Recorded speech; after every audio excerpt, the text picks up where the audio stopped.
제가 창세기 14장이라고 이렇게 올렸나 봐요. 죄송해요. 우리가 하나님 말씀을 나누는데 오늘 우리에게 주신 말씀은 창세기 13장 8절에서 18절까지 말씀입니다. 미안해. 내가 오늘 잘못 줬어.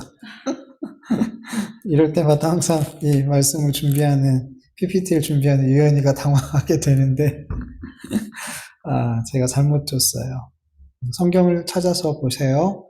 창세기 13장 8절에서 18절까지 우리 교독합니다. 제가 먼저 있습니다. 아브라함이 롯에게 이르되 우리는 한 친족이라 나나 너나 내 목자나 내 목자나 서로 다투게 하지 말자. 내 앞에 온 땅이 있지 아니야. 나를 떠나가라. 내가 좌하면 나는 우하고 나는 우하면 나는 좌하리라. 이에 롯이 눈을 들어 요단 지역을 바라본즉 수알까지 온 땅에 물이 넉넉하니 여호와께서 소돔과 고모라를 멸하기 전이었으므로 여호와의 동산 같고 애굽 땅 같았더라. 그러므로 롯이 요단에 있을 지역을 택하고 동으로 옮기니 그들이 서로 떠나지라. 아브라함은 가나안 땅에 거주하였고 롯은 그 지역의 도시들에 머물므로 그 장막을 옮겨 소돔까지 이르렀더라. 소돔 사람은 여호와 앞에 악하며 큰 죄인이었더라. 롯이 아브라함을 떠난 후에 여호와께서 아브라함에게 이르시되 너는 눈을 들어 너 있는 곳에서 북쪽과 남쪽과 그리고 동쪽과 서쪽을 바라보라. 그의 땅을 내가 너와 내 자손에게 주리니 영원히 이르리라.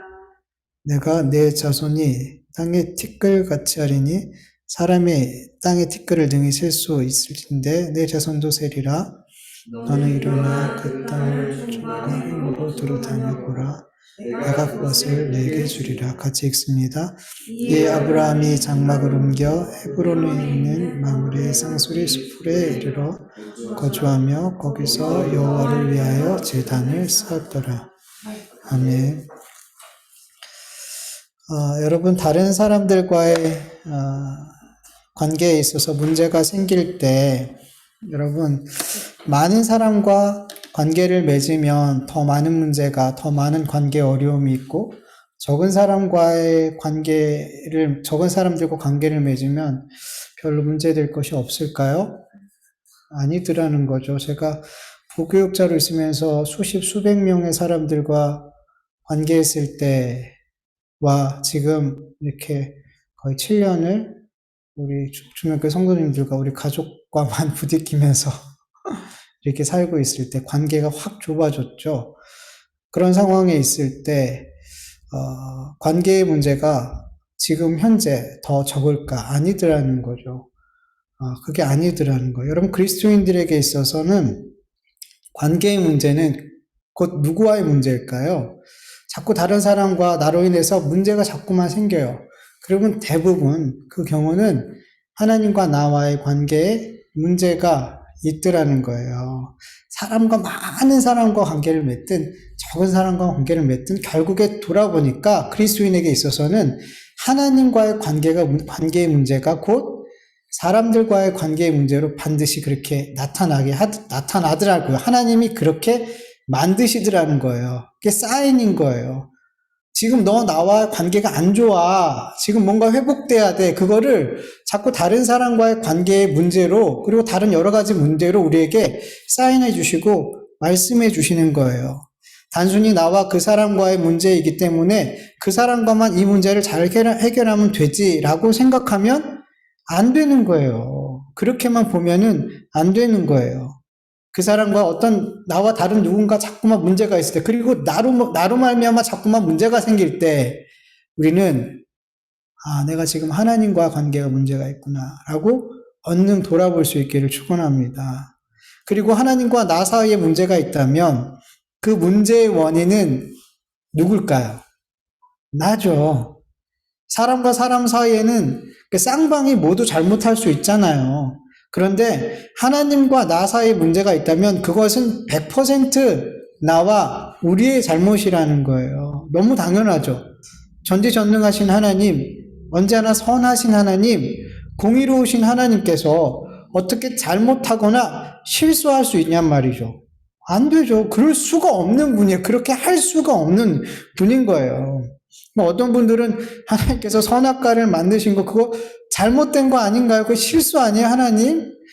이렇게 얘기하는데 말씀에 대한 무지함이 얼마나 우리 하나님을 별 볼 일 없는 하나님으로 만드는지 모르겠어요.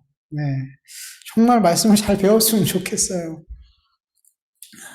여러분, 하나님과 나 사이의 모든 문제로 말미암아 오는 다른 사람과의 관계의 문제, 다른 기타 문제들을 우리가 만날 때마다 정말 이게 내 문제구나. 하나님 앞에 내가 문제가 있구나라고 여러분은 그렇게 생각하세요? 온전히? 여러분 그렇게 생각하셔야 돼요. 근데 여러분 하나님과 나 사이에 문제가 일어날 때 그로 말미암아 많은 내 삶의 문제들이 일어날 때 자꾸만 하나님 편에서도 잘못한 게 있다라고 때로는 하나님이 잘못하셨어요라고 생각하는 사람들이 많아요. 생각보다. 말로는 그렇게 표현하지 않아요. 근데 생각으로 하나님은 실수하실 수 있어. 하나님은 잘못 선택하실 수 있어. 하나님은 전능하시지 않을 수도 있어 라고 말은 하지 않지만 그렇게 속으로 생각하고 있단 말이에요. 그래서 뭐가 나오는 거예요? 하나님을 향한 원망이 나오는 거예요. 하나님의 말씀에 대한 신뢰가 자꾸만 이렇게 깨지는 거예요. 그래서 이런 사람들은 하나님과 어떤 관계로 인해 여러 가지 현상들, 어려운 현상들이, 문제들이 이렇게 나타나면 자기를 보지 않고 하나님을 보거나 다른 사람을 봐요. 저 사람이 잘못된 거야. 아니, 하나님이 뭔가 지금 잘못 계획하신 거야. 실수하신 거야. 그리고 하나님을 원망하고 다른 사람을 원망해요. 여러분, 출애굽한 이스라엘 백성들이 왜 그렇게 하나님과 모세를 향해서 원망했어요? 그렇게 자유의 몸이 된 그들은 왜 애굽에 종살이했던 그때를 그리워하냔 말이에요. 출애굽한 것을 후회하고 있기 때문이에요. 그들은 너무 많이 후회했어요. 출애굽한 것. 이게 곧 뭐예요? 하나님 왜 우리를 이렇게 출애굽시켜서 이 고생하게 만드세요? 하나님 잘못 선택한 거예요. 하나님 실수한 거예요. 그렇게 생각한 거란 말이에요. 그러니까 하나님 앞에 원망하더라는 거예요. 하나님과 광야의 이스라엘 백성들 사이의 문제는 하나님의 말씀을, 하나님의 선하심을, 하나님의 전능하심을, 그들을 사랑하심을 그 광야의 이스라엘 백성들이 믿지 못한 것이 문제였어요. 여러분, 우리는 성경을 봐서 알지만 광야의 이스라엘 백성들은 하나님께서 얼마나 성실하게 그들을 가나안 땅까지 인도하셨냔 말이에요. 하나님 편에서 보니까 그 어떤 실수도 거짓도 무능함도 잘못됨도 없더라는 거예요. 하나님 편에서는 아무것도 찾을 수 없더라는 거예요. 돌아보니까 가나안 땅에 딱 도착해 보니까 다 누구 잘못이었어요? 광야의 이스라엘 백성들의 잘못이었더라는 거예요. 여러분, 우린 진짜 믿어야 돼요. 하나님과 나 사이에 어떤 문제가 있다면 그거는 전적으로 내 잘못이에요. 우리 잘못이에요. 이렇게 정확하게 우리가 믿어야지 하나님과의 관계 어려움이 있을 때 헤매지 않고 하나님, 제가 지금 뭘 잘못하고 있나요? 지금 하나님과의 관계가 지금 이렇게 어려운데 도대체 제가 뭘 잘못한 거죠? 제가 어디서 이렇게 헤매고 있는 거죠? 이렇게 정확하게 답을 찾아갈 수 있단 말이에요. 무조건 내 잘못이라고 생각할 때 돌지 않는단 말이죠. 그렇게 하나님 앞에 물을 때 하나님께서 안 가르쳐주지 그럴까요? 아니에요. 하나님과의 관계가 내가 문제가 있을 때 그 문제를 해결하고 싶은 마음이 하나님이 클까요? 우리가 클까요? 하나님이 크셔요. 우리가 하나님과 문제가 있을 때 그 문제를 빨리 해결하고 싶은 분은 하나님이란 말이에요. 우리보다. 그래서 그 문제에 대해서 물을 때 하나님은 기꺼이 알려주세요. 하나님이 기뻐하시는 건데, 하나님이 원하시는 건데. 하나님께서 내가 무엇을 잘못했는지, 그래서 그로 말미암아 하나님과 문제가 되었다는 것을 하나님께서 나에게 알게 해 주셨을 때 이제 어떻게 하면 돼요? 내가 그걸 이제 해결하면 되죠. 그렇죠? 근데 아니에요, 여러분. 사람과의 문제가 아니에요. 전능하신 하나님과 죄인된 나와의 문제예요. 하나님과 나와의 문제는 내가 해결할 수가 없는 거예요. 다르단 말이에요. 사람과의 문제 해결 방법과 다르단 말이에요. 우리가 어떻게 전능하신 하나님과 나와 사이에 있는 문제를 해결할 수 있어요? 죄의 문제만 생각해 보세요. 이게 해결이 안 되잖아요. 그래서 누가 오셨어요? 예수 그리스도, 하나님과 동등 되신 예수 그리스도께서 오셔서 우리의 죄의 문제를 해결해 주셨기 때문에 우리는 하나님 앞에 나아갈 수 있게 된 거잖아요. 죄의 문제만 봐도 우리는 우리의 힘으로 하나님과 그 관계에 있어서 해결이 안 되는 거예요. 다른 문제도 마찬가지예요. 죄의 문제처럼 하나님과 나 사이에 문제가 있을 때는 이 문제는 그래 알았으니까 이제 내가 알았으니까 내가 물질을 더 사랑하는구나. 내가 하나님보다 사람을 더 의지하는구나. 내가 육신의 즐거움을 세상의 성공을 내가 더 사랑하는구나. 하나님은 어떻게 알게 해주셨어요. 내 속마음을 감춰져 있는 걸 알게 해줬어요. 그렇다면 그래 내가 이 세상보다 하나님 더 사랑하면 되지 물질보다 성공보다 하나님 더 사랑하면 되고 하나님 우선순위로 살면 되지 한다고 되는 게 아니더라는 거예요. 안 되더라는 거예요. 문제는 아는데 내 힘으로 그걸 해결할 수가 없어요, 여러분. 그래서 어떻게 해야 돼요? 우린 또 무릎 꿇는 거예요. 내 문제가 몰랐을 때도 하나님 앞에 무릎 꿇는 것이고 하나님께서 그것을 깨닫고 알게 해주셨을 때도 이걸 내 힘으로 해결할 수 있지 해결할 수가 없으니까 내 힘으로 이걸 해결해서 하나님과의 관계를 회복할 수 없기 때문에 다시금 하나님의 은혜를 구하고 성령님께 능력을 구하고 예수 그리스도의 보혈을 다시금 붙들게 되는 거란 말이에요. 그럴 때 주님의 은혜로 하나님과의 나와의 관계가 해결이 되는 거예요. 우리가 할 수 있는 것이 없더라는 거예요. 문제를 찾는 것도 문제를 해결하는 것도 다 주님의 은혜를 구하는 것밖에 없더라는 거죠. 그럼 제가 뭐예요? 제가 할 게 없네요? 아니요. 구하셔야죠, 여러분. 구하셔야죠. 그렇게 하나님과의 관계의 문제가 해결되어질 때 하나님과의 관계의 문제로부터 발생했었던 다른 사람과의 문제, 다른 기타 문제들이 해결되어지는 거예요. 여기서 문제가 해결되어진다는 건 하나님께서 눈앞에 있는 그 관계의 어려움과 많은 문제들을 더 이상 문제가 되지 않도록 싹 다 정리해 주신다는 말이 아니에요. 물론 그렇게 해결해 주실 때도 있죠. 근데 정말 하나님께서 우리의 문제를 해결해 주시는 것은 그것이 아니라 하나님과 나와의 관계가 다시 질서가 잡힐 때 하나님께서 내 마음에 평안함과 담대함을 주시더라는 거예요. 이게 문제 해결인 거예요. 여전히 그 사람과의 관계가 풀리지 않았어요. 여전히 내 앞에 있는 이 문제가 해결되지 않고 여전히 문제로 남아있어요. 그런데 하나님과의 관계가, 하나님과의 질서가 정확히 올바르게 세워지니까 그 사람들 앞에 그리고 그 문제 앞에 섰는데 두렵지 않은 거예요. 이게 해결이 안 되면 이전에는 이것 때문에 막 속상하고 이거에만 막 온 마음이 생각이 막 쏟아지고 있는 거기에만 몰두하고 있는데 그 사람 앞에 그 문제 앞에 섰는데 두렵지가 않은 거예요. 걱정이 되지 않는 거예요. 그게 뭐예요?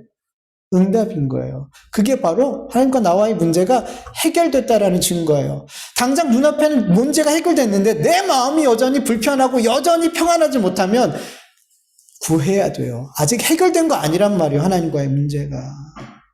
자꾸 보여지는 물리적인 그런 걸 통해서 내가 하나님과 관계가 괜찮아졌다 이렇게 생각하지 말란 말이에요. 그리고 하나님과의 관계가 올바른 상태, 올바르게 질서를 잡게 됐을 때 나로 인해서 다른 사람들과의 관계가 문제가 생기지 않더라는 거예요. 여러분 아브라함이 하나님의 말씀을 믿지 못하고 애굽으로 내려갔을 때 분명 하나님과 아브라함의 관계가 문제가 생긴 거죠. 물론 이 역시 아브라함 편의 문제예요. 그럴 때 아브라함으로 인해서 다른 사람들과의 관계에 문제가 생겨요, 안 생겨요? 생기더라는 거예요. 다른 사람도 아니고 가장 가까운, 가장 사랑하는 아내와의 관계가 정말 어려워지게 되더라는 거죠. 그러나 하나님과 아브라함과의 관계가 올바르게 세워지고 질서가 세워졌을 때 아브라함은 롯과 불화할 수 있고 그 관계가 깨질 수 있는 상황에서 불화하지 않고 그 관계를 지켜가더라는 거예요. 하나님의 말씀에 대한 믿음이 다시 굳게, 하나님에 대한 말씀을 다시 굳게 붙들고 하나님과의 관계가 다시 올바르게 세워졌을 때 이제는 내 생명과 내 이익을 따라서 선택하는 것이 아니라 하나님의 말씀을 믿음으로 내가 손해를 보더라도 그것을 선택하게 되더라는 거예요. 네. 본문 9절 말씀처럼 내 앞에 온 땅이 있지 아니하냐? 나를 떠나가라. 내가 좌하면 나는 우하고 내가 우하면 나는 좌하리라. 어떻게 이렇게 얘기할 수 있냔 말이에요. 하나님과의 관계가 올바르게 세워진 자들은 하나님의 말씀을 굳게 믿기 때문에 문제보다 관계를 더 중요하게 생각하고 관계를 세우기 위해 애쓰게 되는 거예요. 그걸 지키기 위해서. 그래서 나로 인해서 다른 사람들과의 관계의 문제가 그렇게 잘 생기지 않게 되더라는 거죠.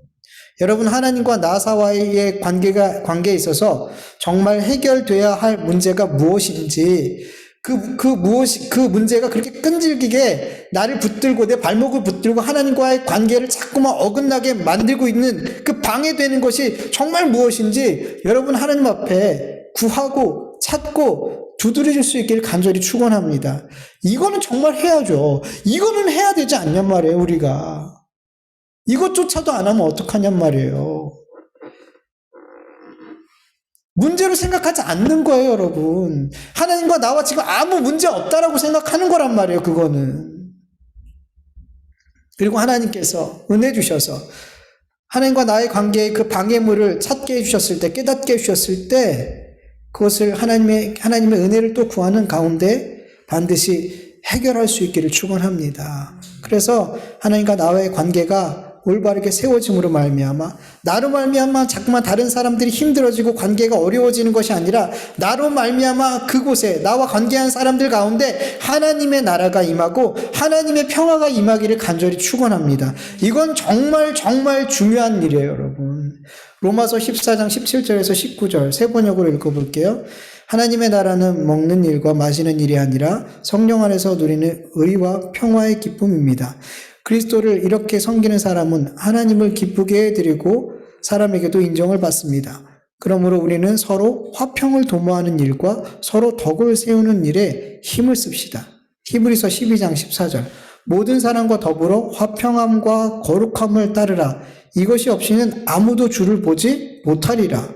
베드로전서 3장 8절에서 11절 마지막으로 말하노니 너희가 다 마음을 같이하여 동정하며 형제를 사랑하며 불쌍히 여기며 겸손하며 악을 악으로 욕을 욕으로 갚지 말고 도리어 복을 빌라. 이를 위하여 너희가 부르심을 받았으니 이는 복을 이어받게 하려 하심이라. 그러므로 생명을 사랑하고 좋은 날 보기를 원하는 자는 혀를 금하여 악한 말을 그치며 그 입술로 거짓을 말하지 말고 악에서 떠나 선을 행하고 화평을 구하며 그것을 따르라. 아멘. 여러분, 성경은 그리스도인에게 다른 사람들과의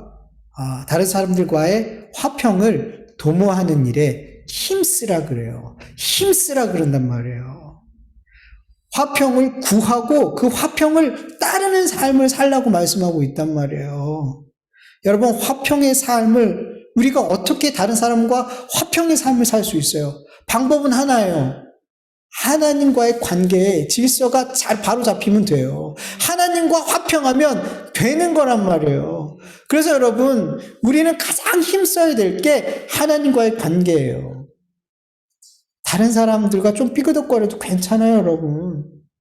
하나님과의 관계가 회복되면 괜찮아져요, 여러분. 정말이에요, 여러분. 정말 그걸 믿으셔야 돼요. 하나님과의 관계를 여러분 가장 중요하게 생각하고 하나님과 화평하는 일에 온 힘을 다하기를 간절히 축원합니다. 그러면 여러분은 화평의 사람이 될 줄 믿습니다. 아브라함은 하나님을 굳게 믿음으로 자신의 권리를 포기하고 롯에게 땅을 선택할 수 있는 권한을 주었죠. 그러자 롯이 어떻게 했어요? 아브라함이 롯의 입장에 여러분들이 만약에 롯의 입장에 있었다면 아브라함이 그렇게 제안했을 때 어떻게 말했을 것 같아요? 만약에 제가 롯이었다면 먼저 삼촌한테 참 감사할 것 같아요. 그렇게 자기의 권리를 포기해 준 조카에게 먼저 그런 것을 양보해 준 그 삼촌의 마음이 너무 고마울 것 같아요. 그래서 말이라도 말이라도 어떻게 제가 먼저 땅을 선택할 수 있어요? 삼촌이 먼저 하세요. 저 같으면 그렇게 했을 것 같아요. 여러분들도 그렇게 하지 않았을까요? 그렇게 했을 것 같아요.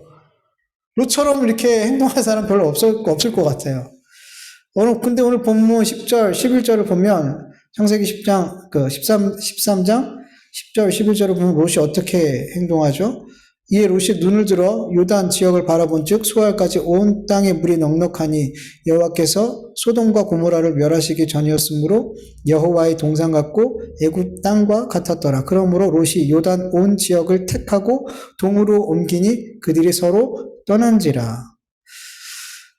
롯은 아브라함이 땅을 먼저 선택하라고 하자 주저없이 눈을 들어서 물이 풍부한 요단 지역을 바라보고 그 요단 지역을 택했어요. 이스라엘 땅 중에 가장 물이 많고 그 좋은 땅인 그 요단 땅을 그냥 말하자마자 눈을 들어 주목하여 보고 그 땅을 선택했어요. 롯은 삼촌이 그 자신의 권리를 포기하고 자신을 희생함으로 땅을 선택할 수 있는 그런 권한을 준 것에 대해서 감사하는 마음이 전혀 보이지가 않아요. 삼촌의 제안을 거절할 생각도 전혀 없어요. 롯은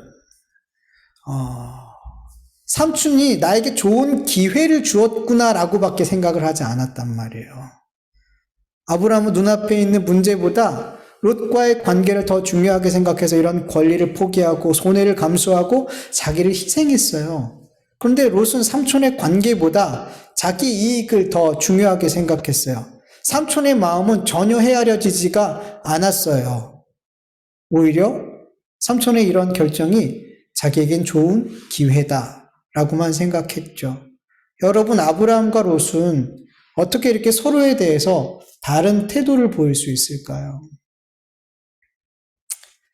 윗사람, 아랫사람이라서 그런 걸까요? 여러분, 하나님의 은혜로 받는 자와 하나님께 주신 은혜로 받지 못하는 자의 차이인 거예요. 여러분, 애굽으로 아브라함과 롯이 내려갈 때까지만 해도 아브라함과 롯은 똑같은 것을 생각하는 사람들이었어요. 별 차이가 없는 사람들이었어요. 그런데 애굽에서 돌아온 이후에 달라졌어요. 두 사람의 모습이. 아브라함은 애굽에서 하나님의 은혜를 경험했어요. 자기의 죄를 덮으시는 하나님의 말씀을 믿지 못하고 그렇게 자기의 힘으로 자기의 삶을 살아가려 했던, 아내까지 팔아가면서 자기의 생명을 지키려 했던 그 죄악된 삶을 그렇게 덮으시는, 아무 말 없이 그냥 덮으시는 그 하나님의 은혜를 경험했고, 세상의 왕 바로보다 더 크신 하나님을 경험했고, 나를 구원하시는 하나님을 경험했어요. 그 은혜를 애굽에서 아브라함은 경험했어요. 애굽에서 보낸 시간은 아브라함에게 있어서는 하나님의 은혜를 더 깊고 더 넓게 알아가는 시간이었고, 이전의 신앙보다 더 견고하고 더 성숙한 신앙으로 나아갈 수 있는 그런 시간이었어요. 애굽에서 보낸 시간들은. 물론 잘못이 있었지만, 그러나 롯에게 있어서 애굽에서 보낸 시간은 아브라함과 좀 달랐어요. 하나님의 은혜를 더 깊고 더 넓게 알아가는, 경험하는 그런 시간이기보다는 오히려 롯은 애굽에서 하나님께서 주시는 은혜를 왜곡되게 받게 돼요. 그는 하나님께서 애굽에서 주신 은혜를 물질의 풍요와 연결시켜서 생각을 하게 됐어요. 10절을 보면은 롯은 요단 지역을 바라볼 때 여호와의 동산 같고 애굽 땅 같다라고 말했어요. 여러분, 여호와의 동산은 어떤 곳이에요?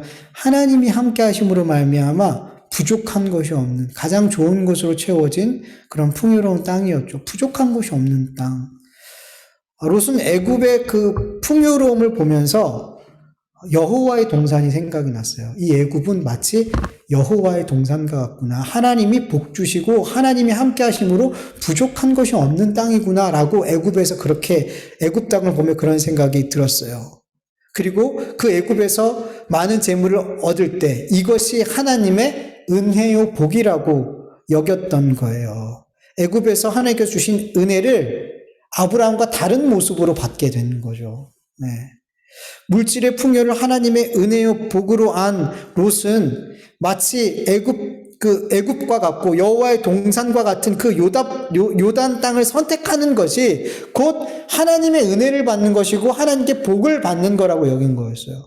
그러니까 하나님의 은혜를 잘못 경험하니까 잘못 보게 되고 잘못 선택하게 되더라는 거예요. 잘못된 신앙으로 가게 되는 거예요. 여러분, 이 땅에서 부유하고 성공하고 인기를 얻고 명예를 얻고 그렇게 사람들이 원하는 것들을 하나님께서 주실 때 그것이 은혜 받은 것으로 복 받은 것으로 여러분 그렇게 하나님의 은혜를 왜곡하면 그 사람은 계속해서 잘못된 신앙을 추구하게 돼요. 그게 은혜가 아니거든요. 하나님께서 그 사람에게 주시려고 한 복은 그게 아니란 말이에요. 근데 그렇게 하나님의 은혜를, 하나님의 복을 잘못 이렇게 인식하게 되면 신앙의 방향이 너무 달라져 버려요. 그런 분들이 많단 말이에요. 그리고 더 문제는 그게 하나님의 은혜야 복이라고 가리키는 것도 정말 큰 문제란 말이에요. 어떻게 보면 더 큰 문제죠. 잘못 가고 있는데 그거 잘하고 있어. 그게 옳게 신앙생활하는 거야 라고 말하는 거나 똑같으니까. 여러분, 똑같은 장소에서 똑같은 하나님의 은혜가 부어져도 그 하나님의 은혜가 하나님의 은혜로, 은혜 그대로 받아지는 사람이 있고요. 그 은혜가 경험되어지는 사람이 있고 그 은혜가 은혜로 받아들여지지 않고 때로는 왜곡되게 받아들여지는 사람들이 있어요. 똑같은 장소에서 똑같은 은혜를 주시는데 하나님께서 부어주시는 은혜가 은혜로 경험되어지는 사람은 반드시 그 은혜가 신앙의 삶에 나타날까 안 나타날까요? 나타나요.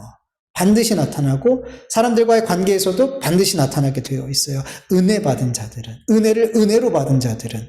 그러나 하나님께서 부어주시는 은혜가 은혜로 경험되어지지 않고 왜곡되게 경험되어진다면, 왜곡되어 받아들이게 된다면 그 사람의 삶은 변화가 없어요. 변화가 없어요. 오히려 잘못된 확신을 가지고 더 자기중심적으로, 더 세상적으로, 더 소통할 수 없는 삶을 살아가게 돼버리는 거예요. 마태복음 18장에 만달란트 탕감받은 비유가 나오죠. 결산할 날이 돼서 임금이 만달란트 빚진 그 종을 불러서 갚아. 그러니까 갚을 길이 없잖아요. 너와 네 가족들, 너가 갖고 있는 거 다 팔아서 갚아. 불쌍히 여겨주세요. 저 갚을 게 없어요. 이거 어떻게 갚아요? 그 임금이 불쌍히 여겨줘가지고 다 탕감해줬잖아요. 그리고 그 은혜를 받고 돌아가고 있는데 자기의 동료를 만나요. 100데나리온 빚진 동료였어요. 그 동료의 멱살을 잡고 돈 갚으라고, 빚 갚으라고. 그러니까 그 동료가 똑같이 자기에게 방금 임금에게 했던 것처럼 나를 불쌍히 여겨달라고 그렇게 빌어요. 근데 어떻게 해요? 감옥에 쳐넣어버렸어요. 빚 갚을 때까지. 여러분, 은혜를 은혜로 받는 것, 이게 너무나 중요해요. 우리 신앙생활, 우리 그리스도인들에게 있어서 하나님의 은혜가 부어졌을 때 그 은혜가 은혜로 받아들여지고 믿어지는 것은 너무나 중요한 거예요. 그 은혜가 은혜로 못 받아들여지니까 어떤 삶을 살아요? 만달란트 빚진 이 종의 삶을 살더라는 거예요. 이 세상에서. 너무 중요한 거란 말이에요, 여러분. 여러분, 우리가 예배의 자리든 일터든 가정이든 다른 사람과의 만나는 그런 만남의 자리든 늘 하나님의 은혜를 우리가 먼저 구해야 되는 것은 은혜가 은혜로 받아들여지고 경험되어져야 되기 때문이란 말이에요. 그냥 은혜로 주어지는 게 그냥 하나님의 은혜가 우리에게 임할 때 부어졌을 때 그게 다 그냥 은혜로 받아들여지는 게 아니란 말이에요. 은혜를 못 받는 사람도 있고 왜곡해서 받는 사람도 있고, 그래서 우리는 구해야 되는 거예요. 여러분, 하나님의 은혜는 특정한 장소와 시간과 상황 속에, 특별한 만남 속에서 부어지는 것이 아니에요. 모든 시간, 모든 장소, 모든 상황, 모든 만남 속에 하나님의 은혜는 부어지고 있어요. 하나님의 백성에게는 가나안 땅에서도 하나님의 은혜가 부어지고 애굽 땅에서도 하나님의 은혜가 부어진단 말이에요. 여기는 하나님이 은혜를 부어주시고 여기는 안 부어주시고 아니란 말이에요. 하나님은 하나님의 백성들에게 모든 상황과 형편과 처지와 만남 속에서 은혜를 부어주세요. 중요한 것은 그 은혜를 은혜로 받고 경험하느냐, 무시하고 경험하지 못하고 왜곡해서 받느냐는 거죠.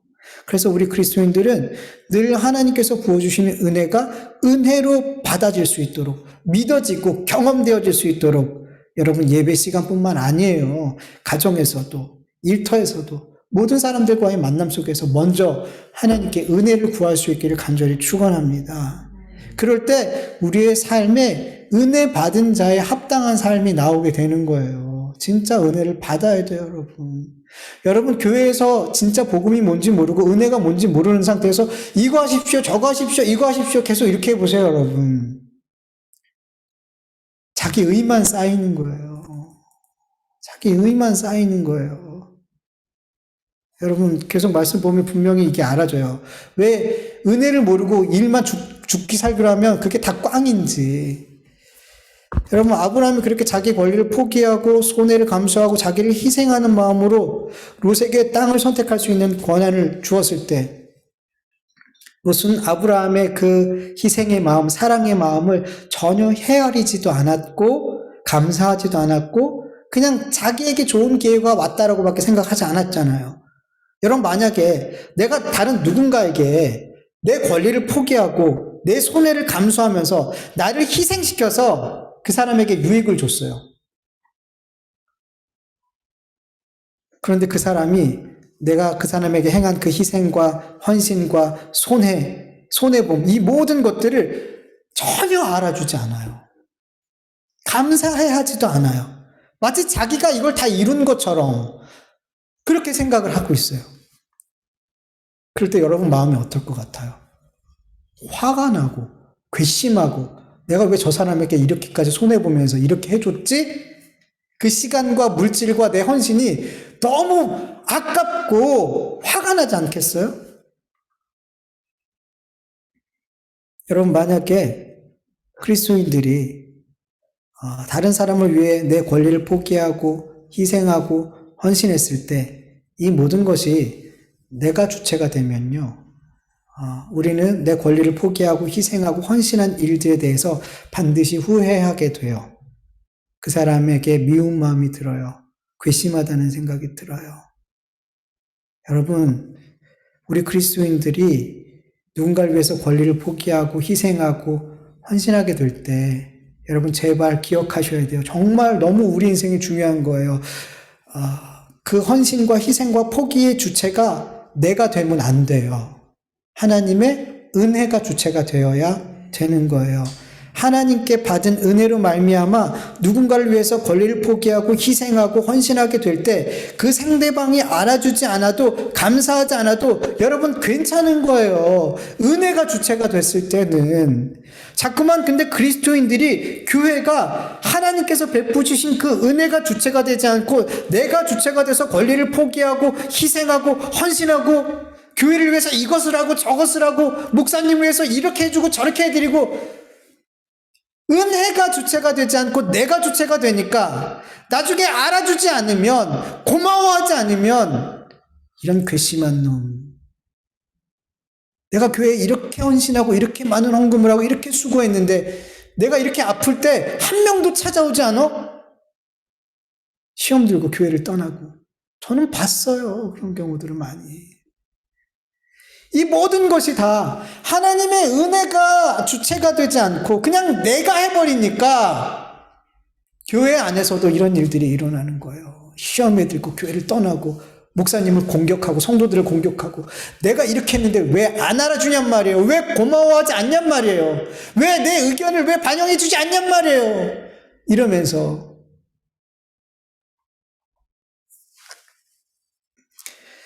오히려 짓지 않아도 될 죄를 손해보면서 짓는 거예요. 너무 어리석지 않아요? 자기 손해보면서 죄를 짓더라는 거예요, 여러분. 하나님께서 베푸신 은혜가 동기가 되지 않고 내 권리를 포기하고 희생하고 섬기고 여러분 제발 이런 짓 하지 마세요. 손해보면서 죄 짓는 일이에요, 여러분. 그래서 교회에서는 은혜보다 뭐가 앞서면 안 돼요. 훈련 중요하죠. 중요하죠. 근데 그 사람에게 가장 좋은 것은 훈련이 아니라 복음을 바르게 알려주고 은혜를 알게 우리가 도와주는 거예요. 그러면 그 사람이 알아서 정말 하나님을 사랑하고 하나님을 사랑하기 때문에 하나님이 기뻐하는 일을 한단 말이에요. 예배 드리러 오지 말라 그래도 새벽 예배, 수요 예배, 먼 예배 다 찾아온단 말이에요. 하나님이 좋으니까. 은혜를 아니까. 근데 은혜도 모르는 상태에서 이거 해야 돼요, 저거 해야 돼요, 이렇게 예배해야 되고, 이렇게 11조 드리고, 헌금하고, 짐만 쌓아주는 거란 말이에요. 교회는요, 은혜보다 복음보다 앞서는 게 없어야 되는 거예요. 저와 여러분은 꼭 하나님의 은혜가 동기가 되어 섬기고, 희생하고, 사랑하고, 권리를 포기할 수 있는 삶을 살기를 간절히 축원합니다. 이런 삶을 살 때 후회할 것도 없는 거예요. 분노할 필요도 없는 거예요. 미워할 필요가 없는 거예요. 왜냐하면 하나님의 은혜가 동기게 되어 누군가를 섬기고 희생하고 사랑하고 권리를 포기하면 그 사람은 내가 헌신한 그 사람에게가 아니라 하나님께서 나를 알아주신다는 걸 알아요. 하나님이 나를 칭찬해 주신다는 걸 알아요. 하나님께서 나에게 상 주신다는 걸 알고 믿기 때문에 그 사람이 나에게 아무것도 해주지 않고 알아주지 않고 감사하지 않아도 마치 지 혼자 잘한 것처럼 그렇게 떠벌리고 다녀도 괜찮은 거란 말이에요. 아브라함은 그렇게 롯에게 자기의 권리를 포기하고 희생했건만 롯이 그것에 대해서 요만큼도 알아주지 못했을 때 그것을 전혀 문제로 여기지 않았어요. 어떻게 할 수 있을까요? 아브라함은 여전히 롯을 사랑했고 롯이 어려운 일을 당하면 자기의 생명을 희생하면서까지 희생하는 마음을 가지고 그를 도왔단 말이에요. 그는 롯이 자신에게 그렇게 한 것에 대해서 전혀 개의치 않았어요. 그는 여전히 롯을 사랑했고 롯을 위해서 무엇이든 할 수 있었던 마음을 여전히 갖고 있었단 말이에요. 왜? 그는 하나님께서 받은 그 은혜, 하나님께서 주신 그 은혜가 주체가 되어서 롯에게 그렇게 했기 때문인 거예요. 여러분 오늘 본문 14절에서 18절까지 말씀 보세요. 롯이 아브라함을 떠난 뒤에 누가 찾아오세요? 하나님께서 아브라함을 찾아오셔서 말씀하죠. 너는 눈을 들어 너 있는 곳에서 북쪽과 남쪽과 그리고 동쪽과 서쪽을 바라봐라. 이 모든 땅, 네가 종행하는, 네가 밟는 모든 땅 너에게 줄게. 너의 후손들에게 내가 줄게. 라고 약속하시더라는 거예요. 이렇게 하나님의 말씀을 굳게 믿고 하나님께서 주신 은혜를 은혜로 받는 그런 자들. 그래서 그 은혜가 동기가 돼서 주체가 돼서 누군가를 사랑하고 섬기고 자기를 포기하고 헌신하는 그런 삶을 사는 자들에게 하나님이 찾아오시는 거예요. 위로해 주시는 거예요. 알아주시는 거예요. 칭찬해 주시는 거예요. 그리고 하늘의 복을 주시는 거예요. 이 모든 땅 다 줄게. 그건 뭐예요, 여러분? 롯이 차지한 그 땅도 누가 주겠다는 거예요? 결국에는 하나님께서 아브라함에게 주시겠다는 거예요. 롯이 차지한 그 땅도 결국에는 아브라함의 후손이 다 차지하게 되더라는 거예요. 여러분, 하나님의 은혜를 늘 은혜로 받을 수 있게 해달라고 여러분 늘 기도하세요. 모든 상황에서 예배드리기 전에도 하나님 오늘 찬송 드리고 기도하고 말씀 드릴 때 제발 하나님께서 부어주시는 은혜가 은혜로 제가 받아지고 경험되어지게 해주세요. 제발 제가 보고 싶은 대로 하나님의 은혜를 보지 않게 해주시고 왜곡되게 이 은혜를 받지 않게 해주세요. 이 은혜를 무시하지 않게 해주세요. 누군가를 만날 때도 가족과 함께 할 때도 이런 은혜는 하나님의 백성들에게는 하나님의 은혜가 멈추지 않아요. 여러분 그걸 믿으세요. 그래서 우리는 언제든지 하나님의 은혜를 경험할 수 있어요. 차 사고가 나는 순간에도 할렐루야 하나님 감사합니다 할 수 있는 게 그리스도인이란 말이에요.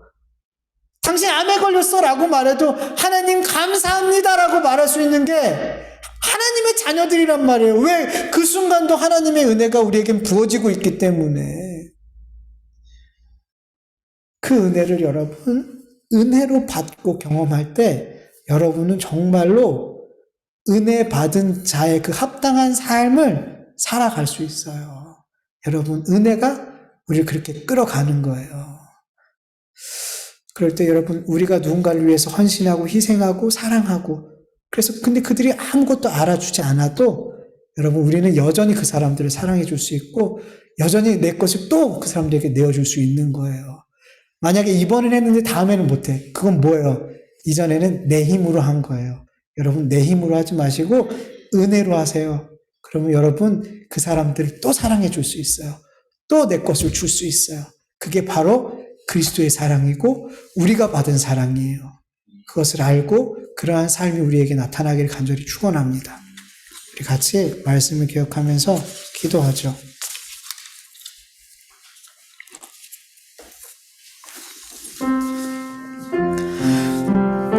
하나님 감사합니다. 오늘도 하나님 앞에 예배할 수 있도록 도와주신 것 감사합니다.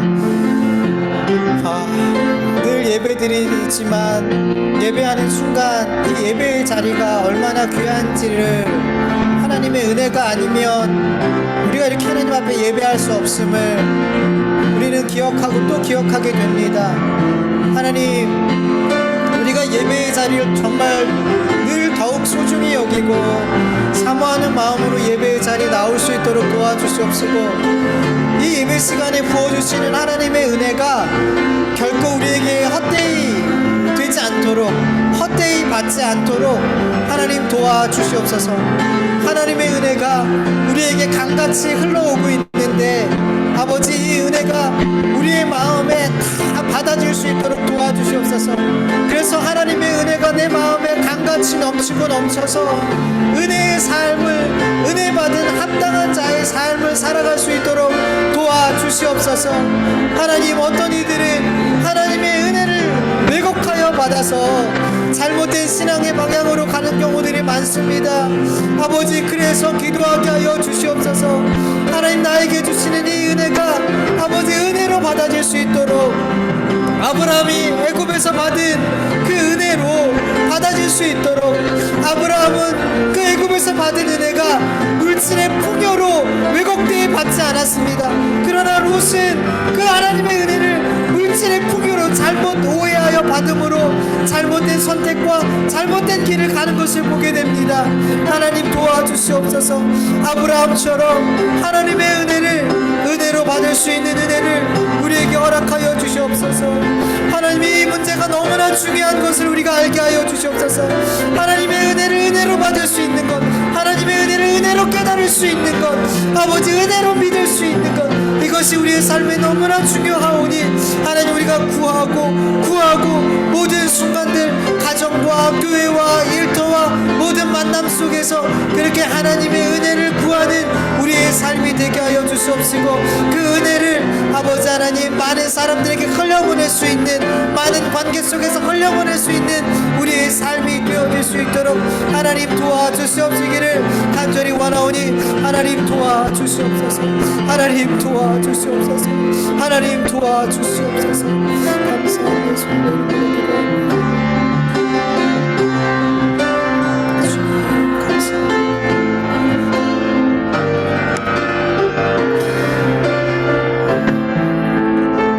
하나님, 감사드립니다.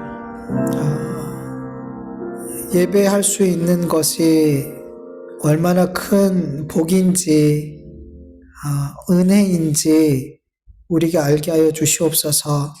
우리가 이 자리에 나와서 예배드리고 또 각 처소에서 함께 예배드릴 때 정말 이 순간이 하나님께서 얼마나 많은 은혜를 준비하시고 또 부어주시는 자리인지 우리는 정말 생각지도 않고 그냥 무덤덤하게 이렇게 예배할 때가 얼마나 많은지 모릅니다.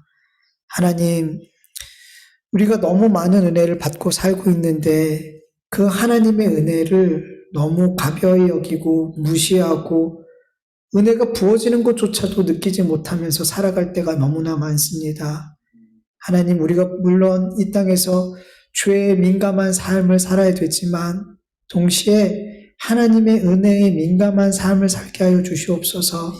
우리가 죄를 하나님 앞에 짓는 삶보다 하나님께서 나에게 부어주시는 그 은혜가 넘치고 넘치고 있는데 하나님 그 은혜를 우리는 너무나 민감하지 못하게 부어지고 있어도 너무나 늘 메마른 상태로 살아가고 있는 우리의 모습들을 봅니다. 하나님, 우리가 하나님의 은혜에, 그 십자가의 은혜에, 그 사랑에, 그 긍휼하심에 우리가 더 예민할 수 있도록 도와주시옵소서. 그럴 때 우리가 어떻게 안을 수 있겠습니까? 그럴 때 우리가 어떻게 다른 사람을 용서하지 못하고 다른 사람을 사랑하지 않고 다른 사람을 긍휼히 여기지 않을 수 있겠습니까? 하나님, 우리가 더욱 앞으로 하나님의 은혜에 민감한 삶을 살아갈 수 있도록 은혜 베풀어 주시옵소서. 감사하며 예수님의 이름으로 기도합니다. 아멘. 주님 가르쳐 주신 기도로 예배 마치겠습니다. 하늘에 계신 우리 아버지여, 이름이 거룩히 여김을 받으시오며 나라의 마옵시오며 뜻이 하늘에서 이루어진 것 같이 땅에서도 이루어지이다. 오늘날 우리에게 일용할 양식을 주옵시고 우리가 우리에게 죄 지은 자를 사하여 준 것 같이 우리 죄를 사하여 주옵시고 우리 시험에 들게 하지 마옵시고 다만 악에서 구하옵소서. 이 나라와 권세와 영광이 아버지께 영원히 쌓옵나이다. 아멘.